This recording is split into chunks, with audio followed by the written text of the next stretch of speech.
Sir Gabin nakabalik na. Singsing na binigay ni Sir Gabin hindi pa huhuberan ni Ma'am Elma. Ako kasi yung tao na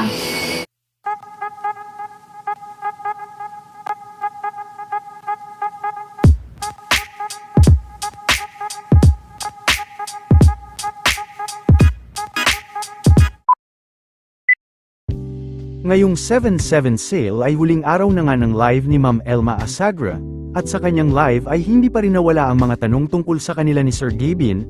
Nagbalik naman sa pagbablog si Sir Gabin at may bago na itong upload sa kanilang account. Marami rin ang nakapansin na hanggang ngayon, ay suot pa din ni Elma ang singsing na bigay ni Gabin.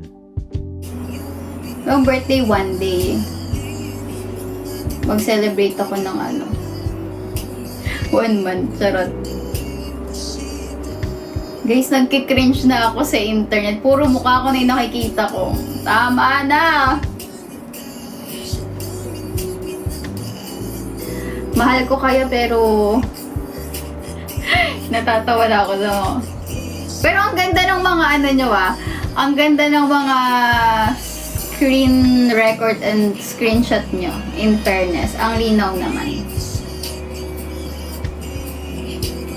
Hindi pa ako maganda dati, nakakainis kayo Parang lahat ng caption nyo.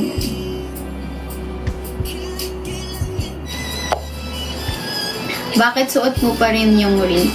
Ako kasi yung tao na sabihin ko ba? Hindi, pag kasi kunyari may binigay sa akin yung yung relationship ko sa break kami. Ibig sabihin, pag hindi ko na siya gamit, may bago na. Ganon.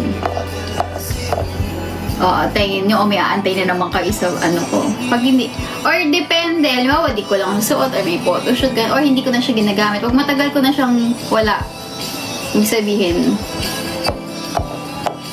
doon kayo mag-react dyan.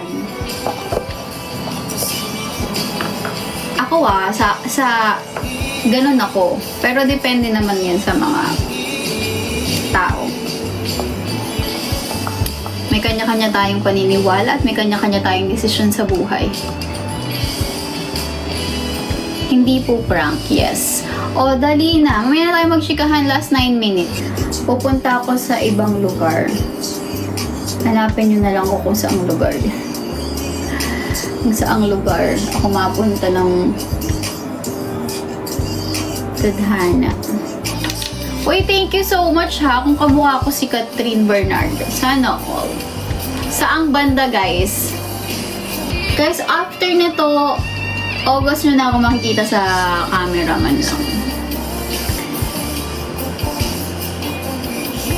Manghula muna kayo ng mga pinagagawa ko after nito.